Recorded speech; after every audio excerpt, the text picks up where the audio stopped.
Bismillahirrahmanirrahim. Assalamualaikum warahmatullahi wabarakatuh. Alladzi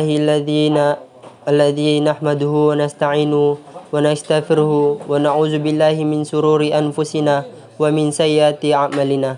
May yahdihillahu fala mudhillalah wa may yudlil fala hadiyalah. Ashhadu an la ilaha illallah wahdahu la syarikalah wa ashhadu anna Muhammadan abduhu wa rasuluh la nabiyya ba'dah. Wassalatu wassalamu ala asrafil anbiya wassalatu wassalamu ala rasulillahi nabiyina Muhammad wa ala alihi wa ashabihi wa man walahu amma ba'du.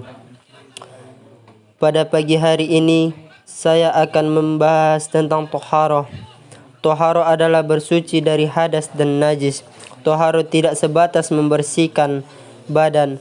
Suci dari hadas berarti melakukan dengan berwudu, tayamum, serta mandi. Sedangkan suci dari najas yaitu harus menghilangkan kotoran yang ada di badan, pakaian, dan tempat. Toharoh memang sangat berkaitan dengan ibadah. Salat sebagai syarat sah salat supaya diterima Allah Subhanahu wa taala. Macam-macam toharoh terbagi menjadi dua, yaitu toharoh manawiyah dan toharoh hisiyah. Toharoh manawiyah merupakan bersuci rohani dengan membersihkan segala penyakit hati seperti riyah, iri, dengki, atau hal lainnya. Yang kedua, toharoh hisiyah. Sementara toharoh hisiyah adalah bersuci jasmani atau membersihkan tubuh dari sesuatu yang kena najis, dari segala jenis kotoran maupun hadas kecil dan besar. Ada 5 pembagian air yang akan digunakan untuk toharoh, mulai dari air yang tidak diperbolehkan bersuci dan air yang diperbolehkan bersuci. Yang pertama, air suci dan menyucikan, yaitu air mutlak atau masih murni sehingga dapat digunakan secukupnya tanpa berlebihan. Yang kedua, air suci dari menyucikan, yaitu air musyamas atau air yang dipanaskan dengan matahari di tempat logam namun bukan emas. Yang ketiga, air suci tapi tidak menyucikan, yaitu air mustamal yang telah digunakan bersuci untuk menghilangkan hadas dan najis walau tidak berubah rupa, rasa ataupun air haram, yaitu air yang diperbolehkan dengan cara mencuri tanpa izin pemiliknya sehingga air tersebut tidak dapat menyucikan. Yang kelima, air mutanajis, yaitu air yang terkena najis atau kemasukan suatu hal najis sedangkan jumlahnya kurang maka tidak dapat menyucikan. Jenis air untuk toharoh. Jenis air untuk toharoh juga tidak sembarangan, karena harus yang turun atau keluar dari bumi serta belum pernah dipakai menyucikan. Ada 7 jenis air toharoh. Yang pertama air hujan, yang kedua air laut, yang ketiga air sungai, yang keempat air sumur, yang kelima air salju, yang keenam air embun, dan yang ketujuh air telaga. Jadi itulah beberapa macam toharoh serta pembagian air dan jenis yang perlu Anda tahu.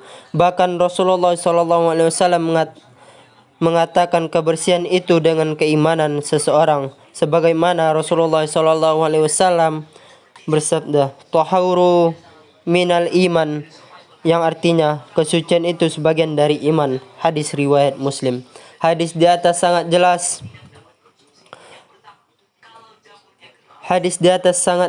jelas dikatakan bahwa kebersihan dan kesucian merupakan bagian yang tidak dapat dipisahkan dari keimanan. Oleh sebab itu, orang yang tidak menjaga kebersihan dan kesucian sama dengan mengabaikan sebagian dari nilai keimanan, sehingga dia belum termasuk sebagian orang yang beriman secara sempurna.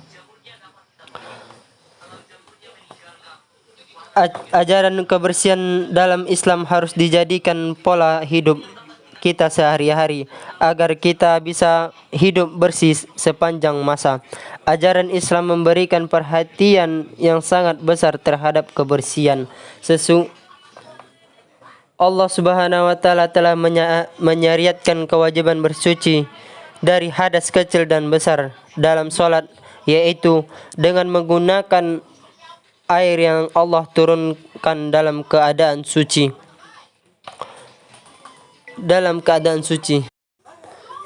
Akan tetapi terkadang seorang muslim dihadapkan pada kondisi di mana air tidak ada, atau dihukum tidak ada, atau ada namun tidak mungkin menggunakannya karena suatu alasan yang dibenarkan oleh syariah. Dalam kondisi ini Allah meletakkan media pengganti air, yaitu bertayamum dengan tanah sebagai sebuah kemudahan bagi para hamba dan solusi dari kesulitan. Allah Ta'ala berfirman, A'udzu billahi minas syaitonir rajim. Bismillahirrahmanirrahim.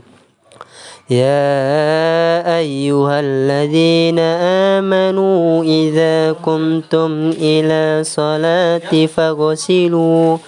فاغسلوا وجوهكم وأيديكم إلى المرافق وامسحوا برؤوسكم وأرجلكم إلى الكعبين وإن كنتم جنوبا فاطهروا وإن كنتم مرضى أو على سفر أو جاء أحد منكم من الغائط أو لمستم نساء فلم تجدوا ماء فتيمموا صعيدا طيبا فامسحوا بوجوهكم وأيديكم منهم ما يريد الله ليجعل عليكم من حرج ولكن يريد ليطهركم وليتم نعمته عليكم لعلكم تشكرون. Yang artinya, hai orang-orang yang beriman, apabila kamu hendak mengerjakan salat, maka basuhlah mukamu dan tanganmu sampai dengan siku, dan sapulah kepalamu dan basuh kakimu sampai dengan kedua mata kaki, dan jika kamu junub maka mandilah, dan jika kamu sakit atau dalam perjalanan atau kembali dari tempat buang air atau menyentuh perempuan lalu kamu tidak memperoleh air, maka bertayamumlah dengan tanah yang baik bersih. Sapulah mukamu dengan tanganmu dengan tanah itu. Allah tidak hendak menyulitkanmu, tetapi Dia hendak membersihkanmu dan menyempurnakan nikmat-Nya bagimu supaya kamu bersyukur. Surah Al-Maidah ayat 6. Tayamum secara bahasa berarti maksud dan tujuan, sedangkan dalam istilah syariah tayamum adalah mengusap wajah dan kedua tangan dengan tanah dengan tata tertentu. Sebagai tayamum ditetapkan di dalam Al-Quranul Karim. Ia juga ditetapkan oleh sunnah Rasulullah SAW, ijma' atau kesepakatan umat. Tayamum merupakan salah satu keistimewaan umat Muhammad SAW. Allah Ta'ala hanya memperlakukan pada umat ini sementara Dia tidak menjadikan sebagai sarana bersuci bagi umat-umat yang lain. Tentunya ini merupakan kemudahan dan kebaikan Allah terhadap umat ini. Dalam Sahih Al-Bukhari, Sahih Muslim dan lainnya, Nabi SAW U'ditu khamsan lam yu'dahunna ahadun qaili nusirtu birru bi masiratan sahrin wa ju'ilat liyal ardu masjidan wa tahuran fa ayyuma rajulin min ummati adrakathu salatu falyusalli, yang artinya aku telah diberi 5 perkara yang tidak diberikan kepada siapapun sebelumku. Aku diberi kemenangan melalui rasa takut pada musuh dalam jarak berjalanan 1 bulan. Bumi dijadikan untukku sebagai masjid dan alat untuk bersuci. Maka lelaki manapun dari umatku telah tiba padanya saat sholat, maka hendaklah dia sholat.